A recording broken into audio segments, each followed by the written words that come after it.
Well, if they can hear us, I think I can go ahead and play the video so we can get started, if that's okay with everybody. Okay, Jonna says, go ahead and start. Man, texting is so great. So buckle your seats. This is 10 minutes. It is number 5 in the series, session 5. And there's only 6. Next week we get Resurrection, which is going to be nice. This is 5 of 6, and the subject is the way of the cross. Let me hit share screen.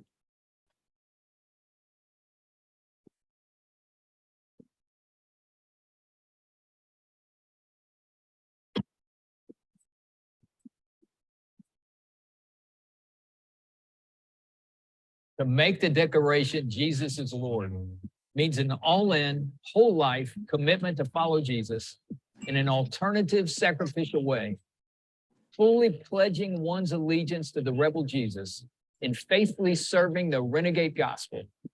In this session, we discuss the cross and what it means to be a living sacrifice.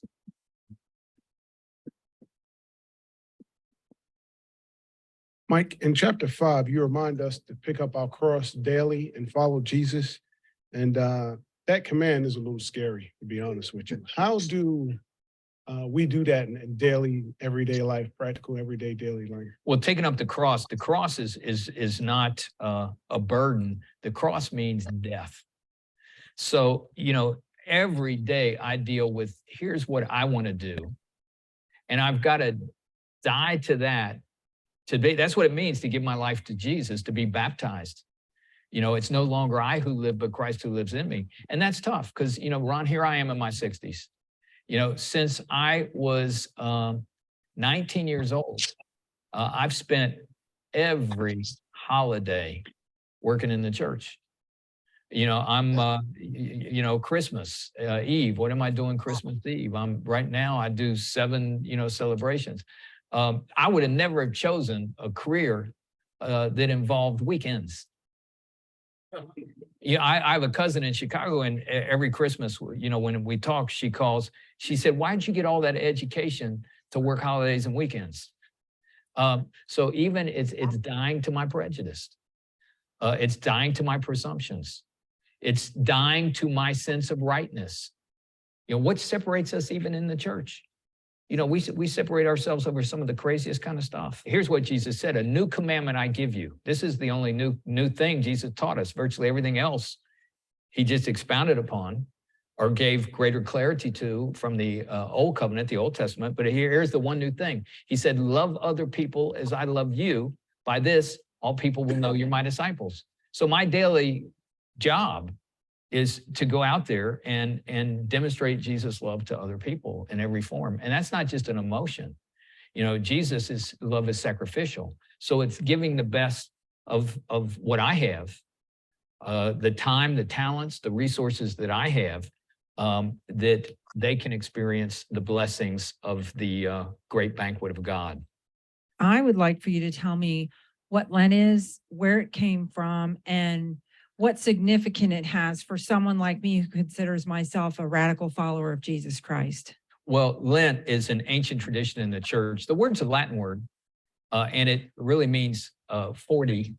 So Lent is the 6 weeks or 40 days leading up to Easter, not including Sundays, because every Sunday is a little Easter or time of feast.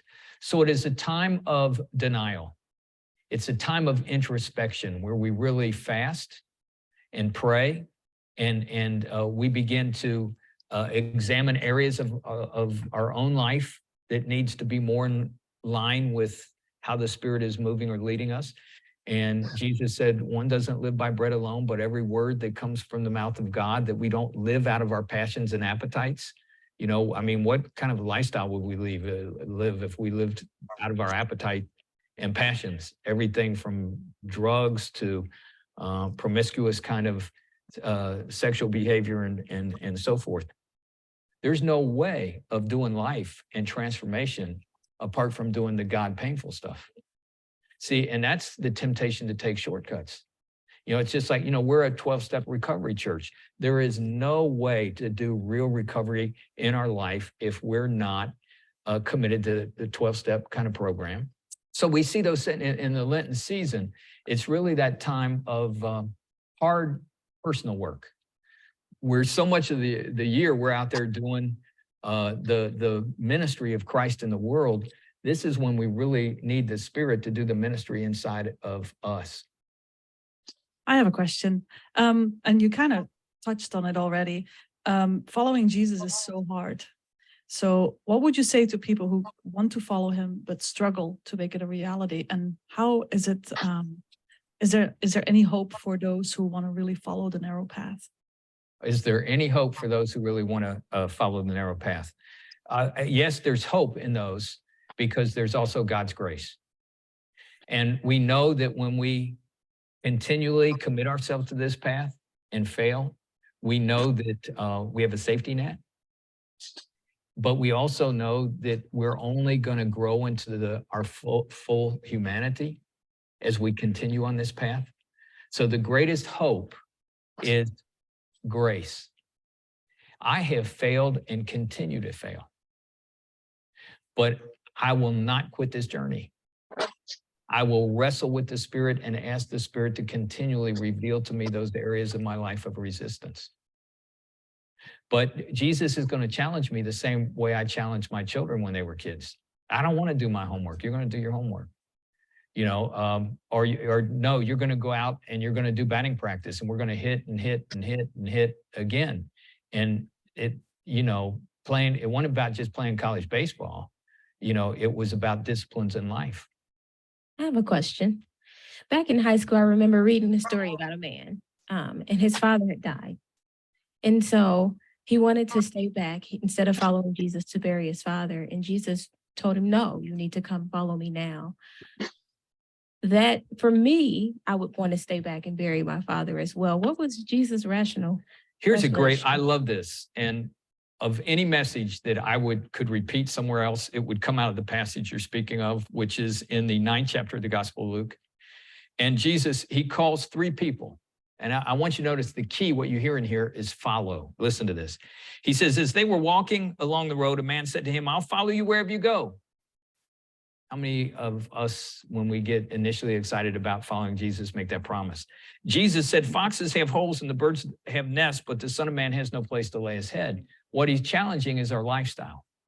So do you really understand what you're signing up for? I wanted to be in a rock and roll band, and I lived in Cincinnati, and I loved the energy of Cincinnati. So God says, but Mike, I don't need you in Cincinnati. I need you to go to some little rural alleyway place called Ginghamsburg with a little 2-room country church. And there's 22 houses in Ginghamsburg. So what he's really challenging us there is lifestyle. Yeah, like Jesus, yeah, I'll follow you, but I want to live in San Diego. You see what I mean? And San Diego still, can I say, if it would be just my favorite kind of temperature environment in the country, it would be San Diego, who I think has a mean temperature of like 78 degrees and it's never humid, kind of. But I signed up to follow Jesus, and I don't have another life. I can't come back and do San Diego again. So, what he challenges us is our lifestyle right there. Then he goes on to the second one, and he says to another, follow me. But he replied, Lord, first let me go and bury my father. Burial could take up to a year. One is they wrap the body like they wrapped Jesus. It would take a year for it to decompose, but that would take a year. So he's saying, Jesus, I'll follow you, but it'll be a year. Or the same way, he means, there was no social security system. It was the responsibility of the children to make sure their parents were taken care of. When my father dies, I have a responsibility. Well, I still believe we should have a responsibility. My mom, right now is struggling with health issues, and that's my responsibility. But it doesn't mean that responsibility supersedes my responsibility to do what God wants me to do. Even if Jesus calls me, and I was on the phone today about going back to Darfur this fall, but I'm taking care of my mother, my priority in following Jesus has to supersede my priority. I see this with young people all the time. They're following Jesus and then they fall in love.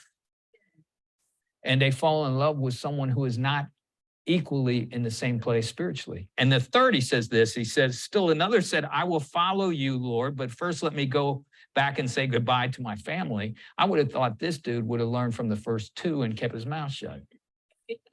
Right? But Jesus replied, no one who puts a hand to the plow and looks back is fit for service in the kingdom of God. What he challenges us there, I believe, is indecisiveness. Yeah, I'll do this, but I'll do this, but. So Misty, you know, what we want to do as a community is help you connect to your God purpose. But then I don't want you to say, well, when I'm 33, you see. So that's what that's about.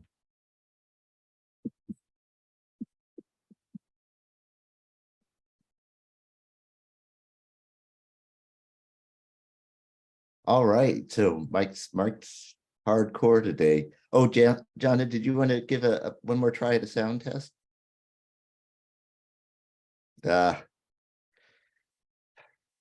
Boy, I'm sorry, folks. You know, you can connect to this on iPhone and speak or put stuff in the chat, because we want to hear from everybody. It's not that big a crowd, and we have a while to go today. Anyway, so Mike Slaughter's hardcore today. What was it? All in, whole life in an alternative sacrificial way. What y'all think of the video and of what he had to say? Who wants to take that on?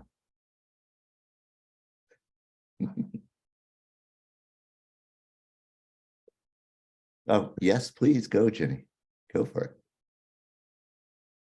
I'm going to start with the end, because basically I agreed with him, except I think that when he thinks that his trip to Darfur should have precedence over taking care of his mother, I don't think that's the same message that Jesus was preaching. And I'm not saying that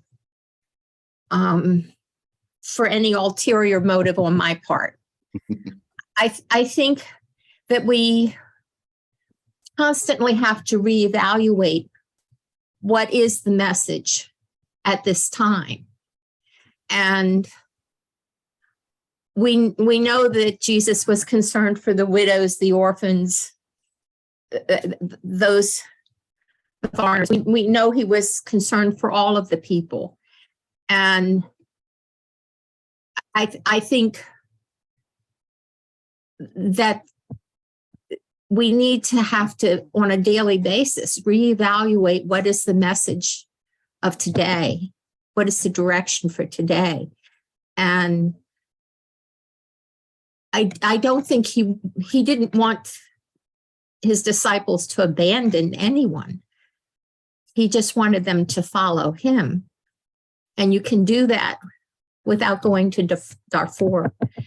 And I'm not saying he shouldn't be doing his service work. I'm just saying that I think that there are times where a different project may be what is called for. I hope that makes sense. Yeah, thank you. So I sort of hear you saying that you can't have a prescribed answer to the Darfur or mom choice, we'll call it. But you need some discernment, and if that's the case and other people agree, I'd be really interested in hearing how people go about that. And hang on, Carl, and then I believe I have. Can I say one? Yes. Can I just add? Please. At some point, is he putting himself in a way into the formula? Is he saying that he wants everyone to know that his cross is going to Darfur? And so it's turning it from being his guided path to being his, look at me. And I mean, that's just another thought about that too. I understood that his cross is having to work 7 times on Christmas Eve, but yeah, sign up for that. Carl, and then I want to get to, I think it's coming from Roxy. Yes. Yeah, along the lines of what Ginny was just saying, it strikes me that there are two components to what he's saying. One is a willingness to commit to the right way. That's one side of it. The other side is trying to figure out which the right way is. And you could say, oh, whatever conclusion I come to after discernment is the voice of God. Well, I'm sorry, but in my case, I don't trust that. I don't believe that my discernment is going to be the final answer. You've got to come to a decision somehow, but I'm not sure that it's always clear. Anyway, my humble suggestion. So, that's so interesting because the discernment is key. So what do you do, Carl, if you don't ask yourself? I mean, how do you decide? Oh, no, you have to ask yourself and you have to come to a decision. But I don't want to confuse my decision with whatever God thinks is best for me. If we're trying to include God as a factor, how do we do that? Or how do you do I don't believe that there is a divine voice speaking to me directly about my decisions in daily life. Mhm. So it just has to be my innate sense of what is in any particular situation morally, for me, the best path to choose. I could say that I want to do something to help some particular cause, and it might be something for which my personality is totally unsuited. And, I don't think that's for me. That's hard. Like when God calls Moses and he says, I'm the wrong person, I'm no public speaker. And we don't, at least I don't get burning bushes, right? Exactly. That's the difference. If somebody wants to strike me blind on the road to Damascus, hey, that will probably make a pretty big impression, That would be great. Yeah. Well, great in some ways, at least we'd be clear. So we have from Roxy, I think lifestyle is so overused a word that its meaning is lost. Okay, yeah, fair enough. I'd agree that we make fundamental choices that reflect connection with faith in Jesus. Yeah, I guess that's what we're talking about, is those choices. And again, how do we make those choices? Does prayer come into this in any way? Roxy, it's a good point. You raised the question. How can you get back in text? I know you're not a teenager and so can't do it quickly. How do we make those choices? And anybody else, well, if she is texting.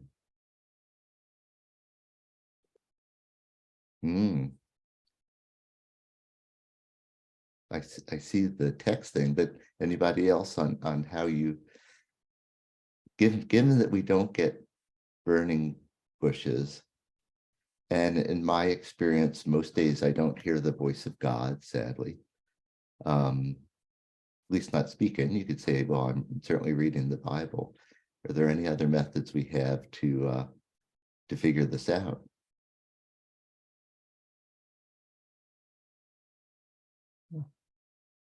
Yes, ma'am, Jenny.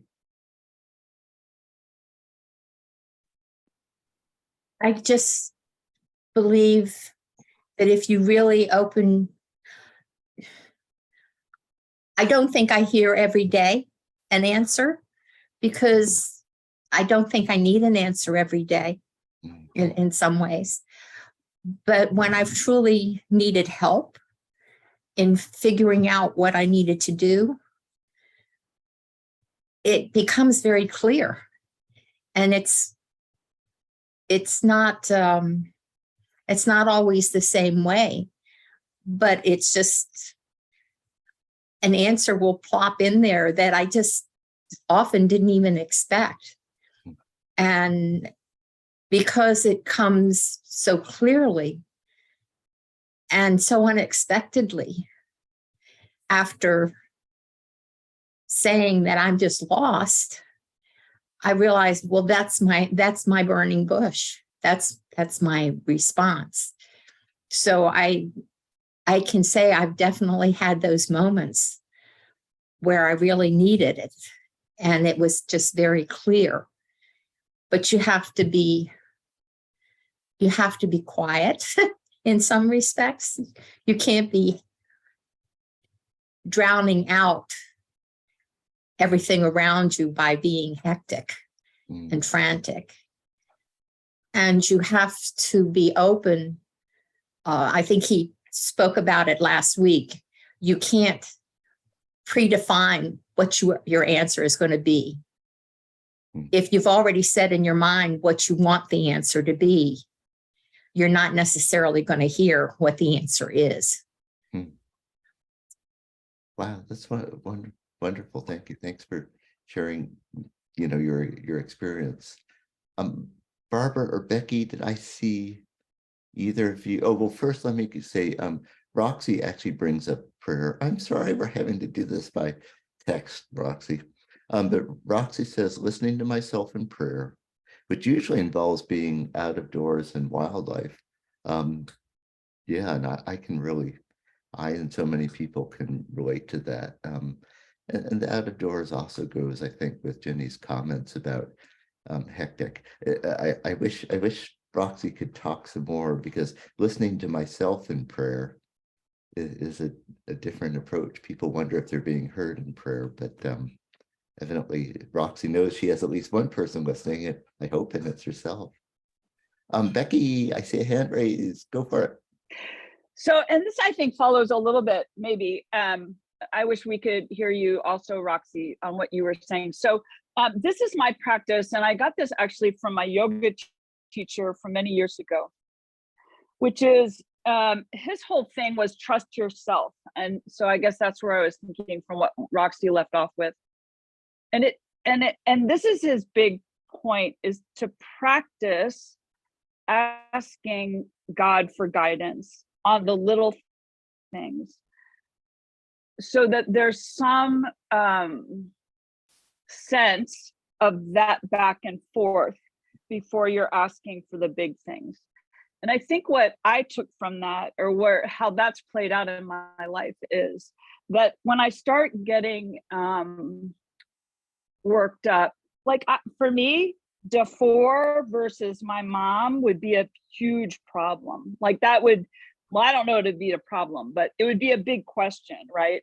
And there's so many different things that could come in that would influence my own decision, that would make it cloudier or harder to hear direction for me directly from God. And so the idea that Eric was teaching was more along the line of practicing simple things like, should I do this or should I do that, where I don't have much investment in the outcome? Or even like, do I wear this today or that? And he's a yoga teacher. So put all of this in the context of, there's a physical resonance that I know I have now, where it's like, there's a yes and there's a no. Like when I have a no feeling in me, I'm like contracted, I'm a little constricted. It's like, there's a big sort of energetic no, that's not something I'm going to do. And over time, and the other big thing that I think Roxy was mentioning, which takes a lot more work for me, is to trust that impulse. And so when I have found that I trust that yes, even though my thinking rational brain might be like, that's not the best decision. But when I go with that,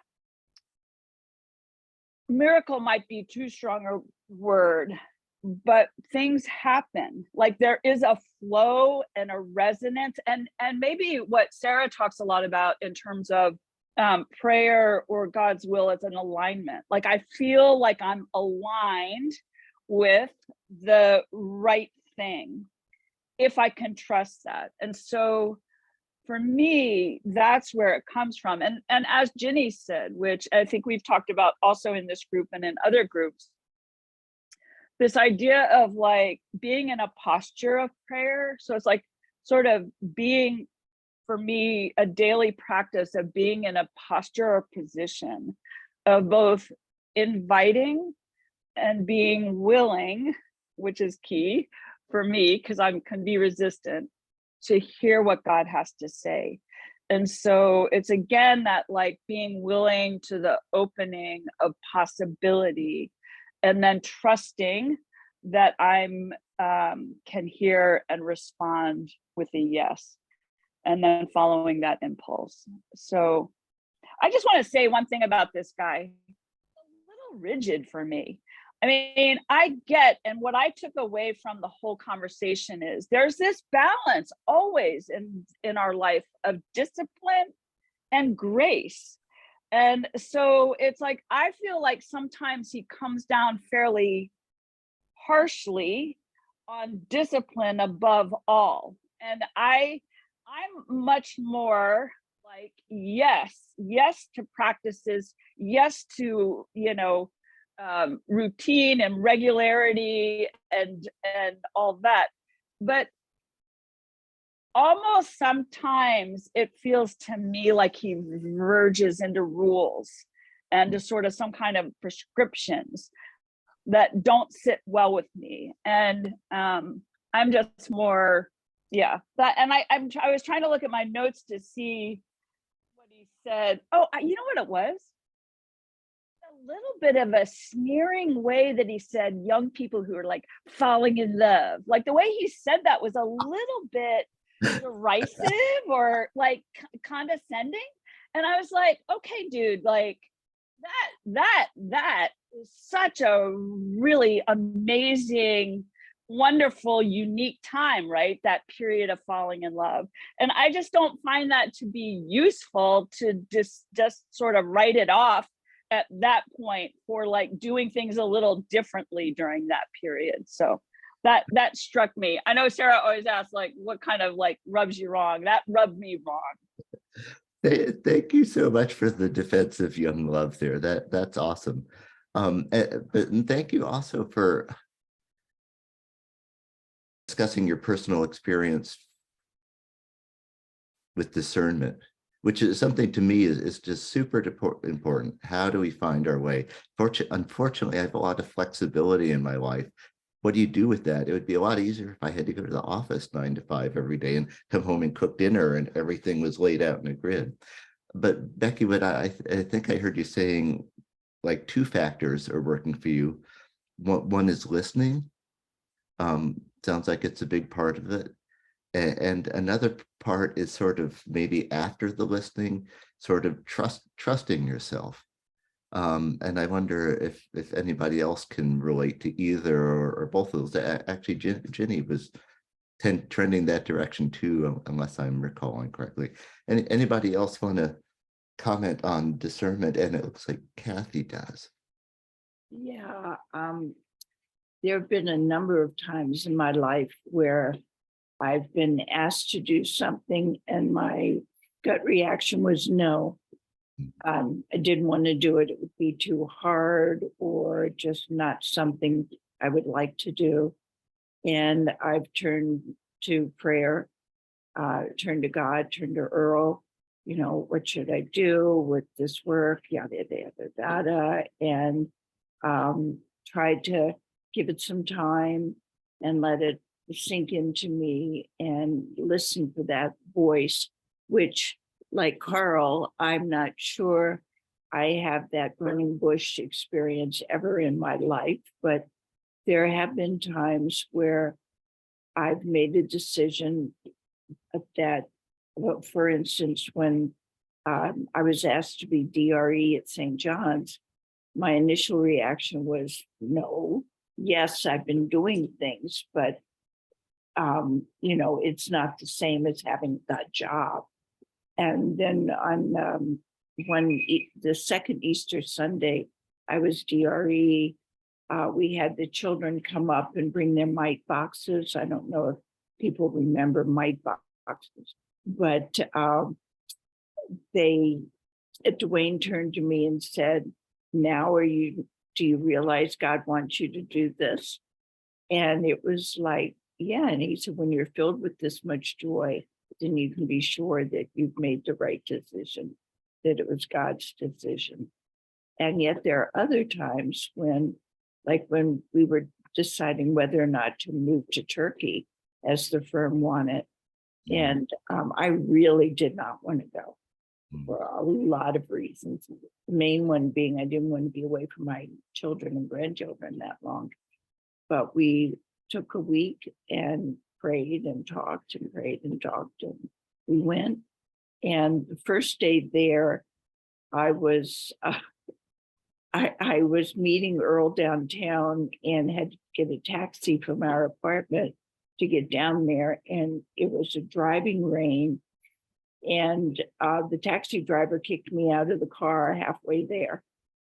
And I had no idea where I was. I couldn't get another taxi under those circumstances. It was total traffic law jam. And I just said, okay, God, you said I should come here. Now get me to Earl's. And this little voice said, follow the water. And I walked towards the water,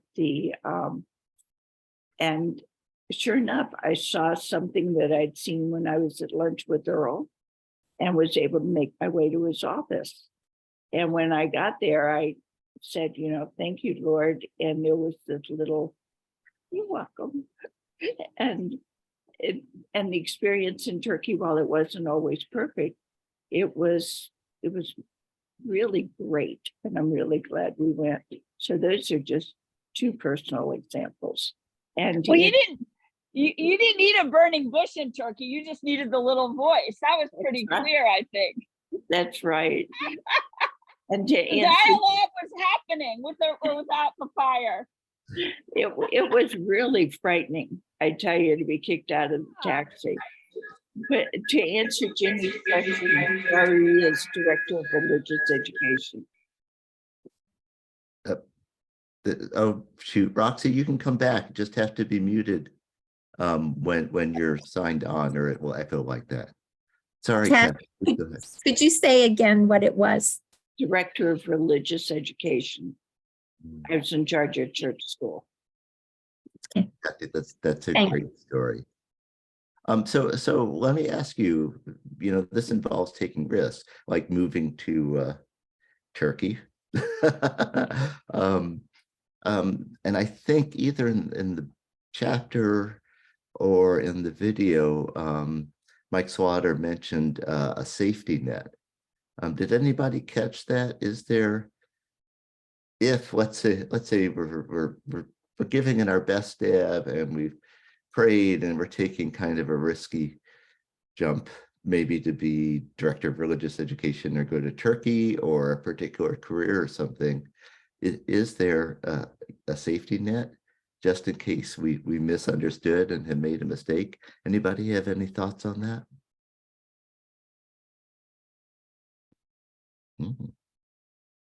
Oh, Krista.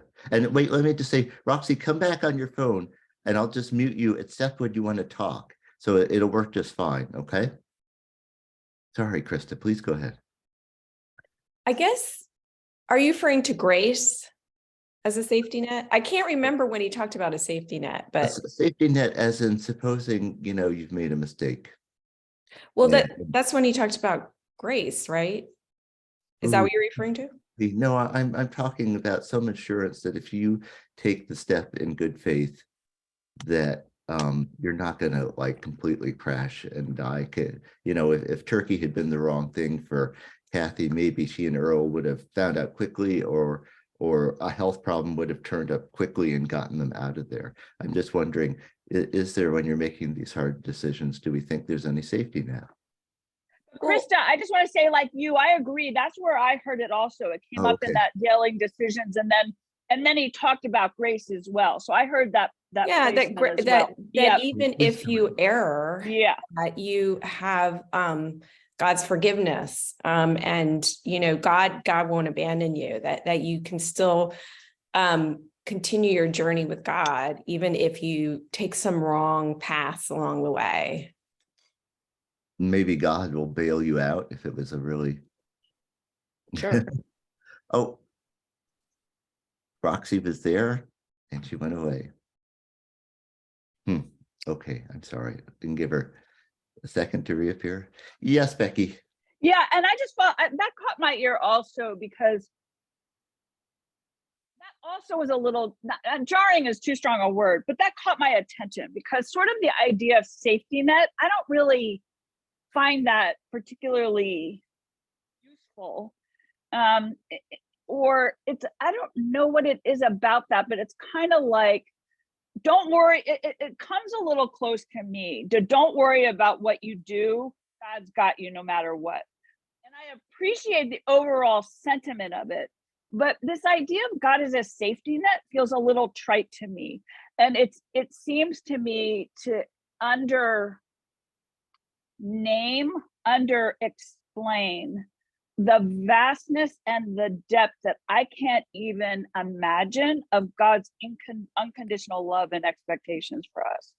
So it's like, to me, what is a safety net? Like, to me, I guess I hear that in the context of, don't worry, you get it wrong, go to heaven. And it's like, that just rubs me wrong. So yes, but because, and actually, like you said, Christo, what did resonate for me is this idea of grace, that, and often I feel this way, that no matter how badly I'm feeling or doing, or how badly or how difficult it is for me to love my enemy, my prayer is usually that no matter how wrong I am or was, that God's love is so big, so powerful, that it can rectify and or ameliorate the harm that I've caused.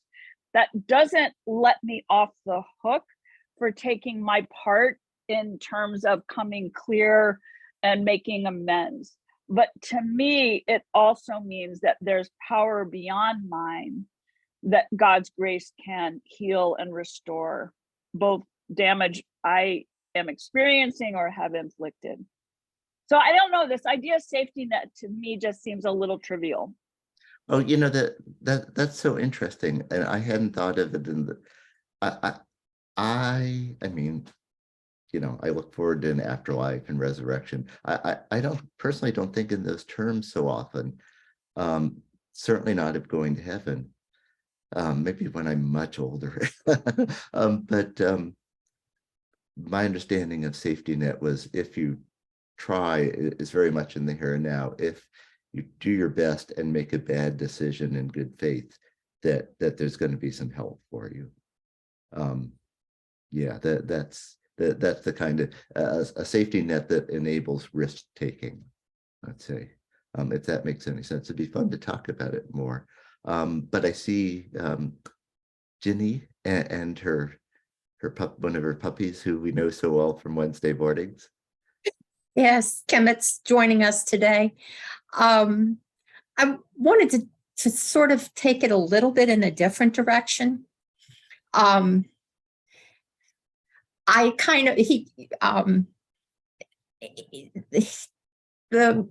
man puts me in a little bit of an awkward position, or an uncomfortable position, because he's dressed like James Dean and he's trying to prove his rebel point, and it drives me crazy. I appreciate that he shows clips of him not in his James Dean outfit. It just, to me, that bothers me. But what I wanted to ask, coming from his mouth, it seems like to be a disciple, we all have to go outside of the US to a country that's having trouble and provide aid. And I'm not sure that we all need to be doing that. I think it's, if he has a neighbor that's having problems, if he puts Darfur over his neighbor, is he really doing what he's supposed to be doing? are we all supposed to give up our jobs and just put all in? I'm not sure I'm saying this clearly, but are we all supposed to become nuns and priests, or can we be doing our calling within the place that we are at this point in our lives? And my feeling is that sometimes I found in hindsight that when I felt distressed that I didn't go into the church, that God has shown me, but you did this and you did this and you did this. And that was what I really wanted you to do anyway. So I'm not sure I'm making it clear, but it's just so often there's that image that to be Jesus's disciple, that we're not supposed to have, but I'm going to air quotes, normal life. And I don't think I'm self-justifying by saying that I think that some of us are still supposed to have the normal life in order to fill out the full calling that God has for us. That's a question. Krista, did I see you raise the, and thank you very much. I mean, are we talking like, it's the question, give everything you have to the poor and come follow me, which is kind of hard because Jesus isn't wandering around Palestine anymore. So, so what does it mean to follow him? Does it, it sounds like you and some other people feel these examples of Darfur are not necessarily super helpful, or translate well over time. I think I saw Krista raise her hand, and then Carl. I'll just point out what Pat just put in the chat. She says, quote, "Your vocation in life is where your greatest joy meets the world's greatest need." And that's a quotation by Frederick Buechner. Buechner, yes. It looks like Buechner, but it's Buechner, yeah. So I just wanted to say, I think that kind of falls in line to what Ginny and others have been saying. I agree that I don't think, I think every person and every situation is unique. And,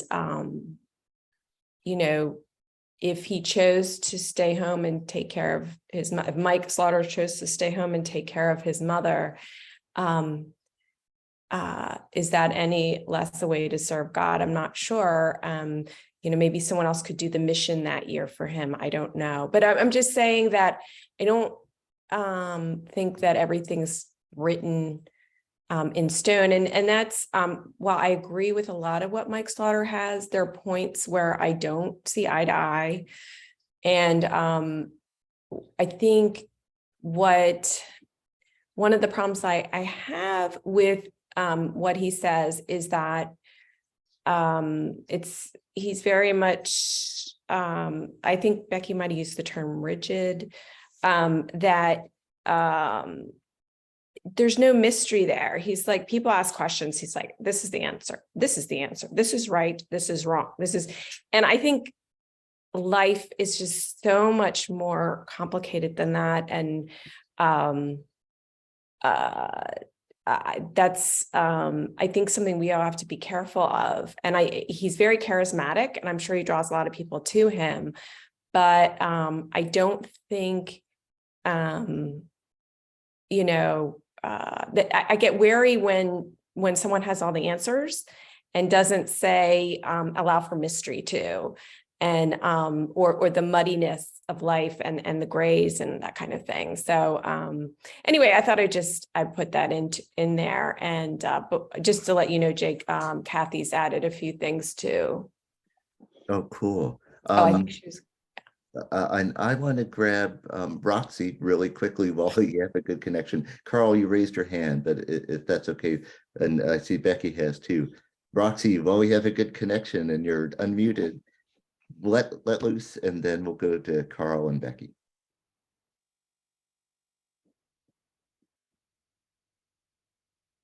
Oh, ask to unmute. Hang on, you're muted. Roxy, shoot, you're muted. Okay. Oh, I'm so sorry. it's just not going to work with the speaker there. You have to turn off the video Need to turn off the TV, yeah. in the parish hall. Okay. Carl and Becky. So further along the lines that both Ginny and Krista were following, you can think about big dramatic options at a decision point, running off to a country that's in bad shape in Africa. And you can think about all of the small things, small, and I'm not using those terms evaluatively, but in some sense, I don't even know what the sense is. And I think the speaker Slaughter does tend to push people toward the big thing, whatever that is. In the Middle Ages, it might have been, you know, I'm going to give up my life for Christ. I'm going to go to the Holy Land and fight the Crusades. Oh, bad decision. Well, you know, but I arrived there after a lot of discernment. Well, you know, but then there are lots. It's been said, both Ginny and Krista said it already, so I'll just stop there. Thank you, Carl. Becky. Yeah, and I think, Carl, I'm picking up where you left off because they really said it. But it's when you were talking, Krista, what really resonated for me from our other conversations with Sarah in the series is he's more about certainty. He on the scale, he leans towards certainty. And so when you were talking about that, like you were saying, the lack of mystery, and really, even when he presented the example of death over mother, and again, not commenting on what the right decision is for him, even the way he presented it, though, made it sound like it was more a question of that's my calling and that's what I'm doing, rather than the other piece that I've been at least thinking about, which is the discernment at the given time or the given moment in the situation. So it's like, even when he presented that as an example of following Christ and the discipline of that above your personal needs is the way I heard that, or your personal choices. It almost sounded like he was presenting that option as a given, as the right one, instead of the more nuanced is what's called for here and now in this moment. So I think that's, and really, and Krista, you said this is, you know, life is more complicated. And to me, maybe this is where it rubs me wrong in a bigger sense. And I'm all with him on what does it mean to be following a rebel God, and what does that look like in my life? But it's more like the limiting God. Like when we're talking about certainty, if we're talking about like thinking we know what God's answer is, given like the strictures or the structures of the Bible, to me, that's limiting God, because my sense is that in any given moment, in any given situation, God is so much bigger than what my brain could compute, think about, or even imagine the possibilities and options are. That if there's something presented as a certainty of right or wrong, this or that, anytime it's a bright line, that it can be limiting to God. And it's almost like the safety net and the grace of God is that it's bigger than we can even imagine. So that's Oh, All I've got. let me bring in, oh man, Kevin's texting. I want to bring in another voice. We're all sometimes understandably reactive to Mike Slaughter. I should give some of his background. But let me bring in another voice. And this is actually somebody who appears in his book. He quotes from a number of people. I want to bring in a lady named Edith Stein. I don't know if you know her. You might want to take a look at this.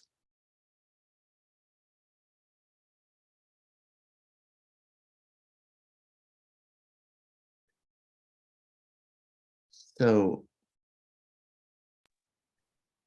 I mean, to me, Edith Stein was a Jew born in Germany.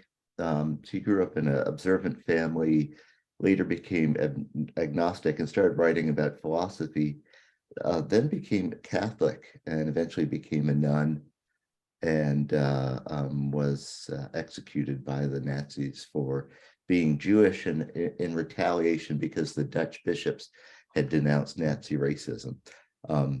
Anyway, but here there's a couple things there. She doesn't talk about Darfur. She also talks about daily, morning to evening, and stretching that into the full life, and the focus. And I wanted to ask what y'all, you know, what y'all thought of this.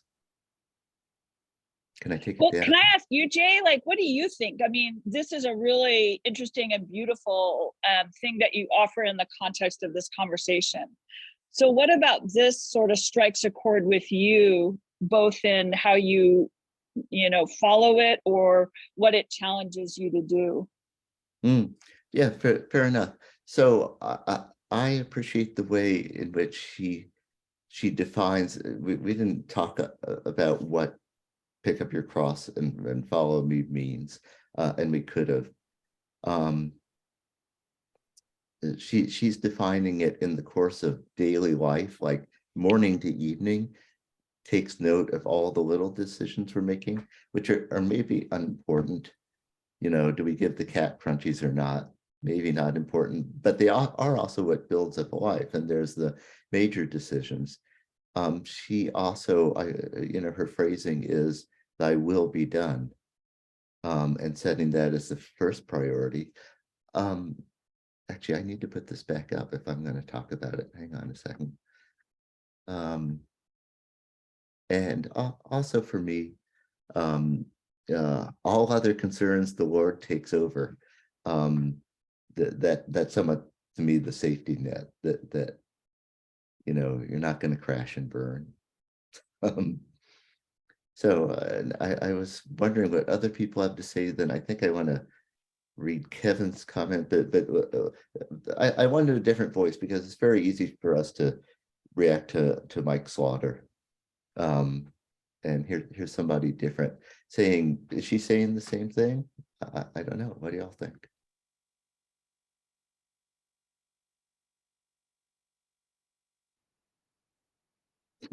I just see, I see Pat nodding.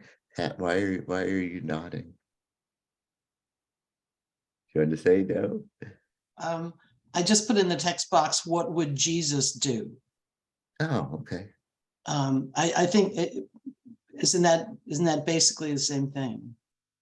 Okay, yeah. What would Jesus do? And thank you for giving us another voice, because I am totally rubbed the wrong way by this discipline. Yes, you will shoot your hoops, and it's a very muscular, masculine, my will, your will, duke it out kind of.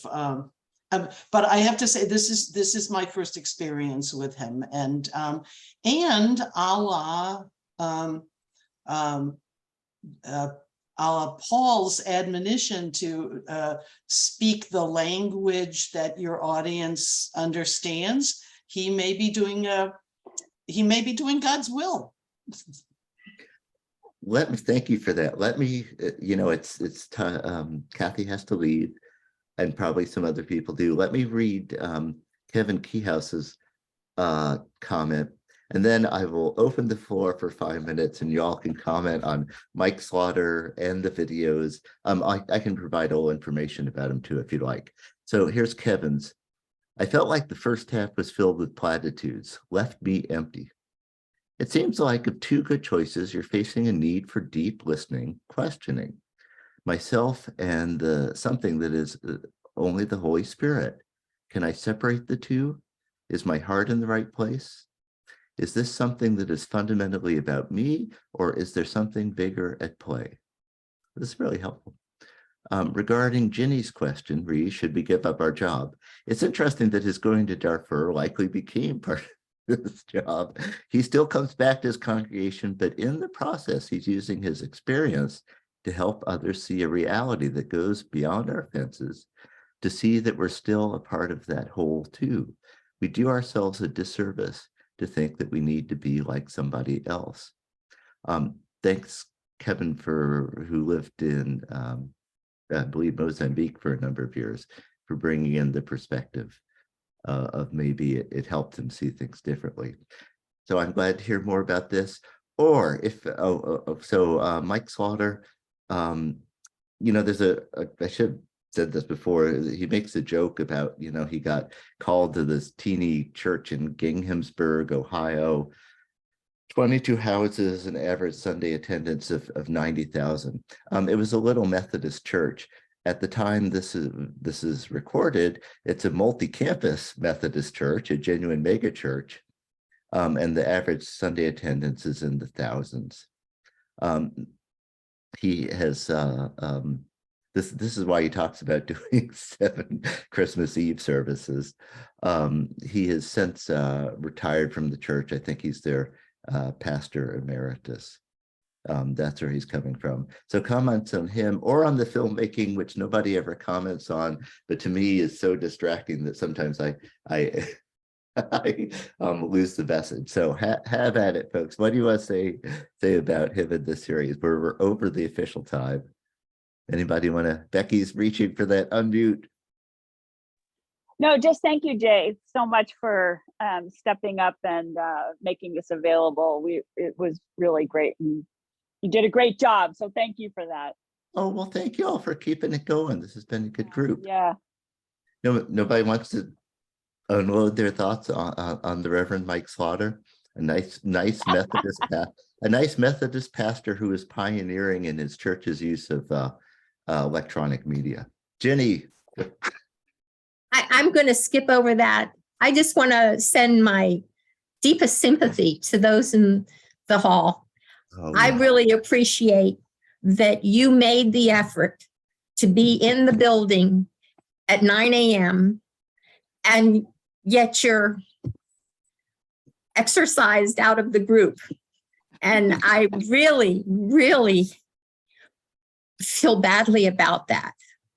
I think it's wonderful that Pat in California can join us today, but I am so sad that somehow we haven't been able to incorporate those who are being faithful and in the building, because I see you on the TV screen when I watch church in the morning. I see you doing service so that we can have our services. And I want you to feel embraced in our community. Wow, Jenny, thank you so much. That is like the most beautiful comment I've heard all week. And I also want to thank the folks there. And I want to say, somebody does this professionally, I guess, don't get too angry at St. John's for stuff not working and things. So I actually get hired sometimes to work on hybrid meetings like this. When I do it, I'm a part of a crew of 3 people. It takes us 3 people to make the screens in the location and the screens at home. And the audio, as we saw with Roxy, is a big deal. It takes a crew of 3 people, and we don't have those resources. And and maybe haven't realized just how tricky it is. But Jenny, your comments about thanking the folks who are there are just wonderful. So maybe we should just leave it off there. Thank you all very much and have a blessed Sunday. Next week, resurrection, going to be much easier, maybe. You too. Thanks, Jay. Thank you, Deborah. Bye-bye. Have a good week. Oh, you too. Stay healthy, Barbara. Thank you.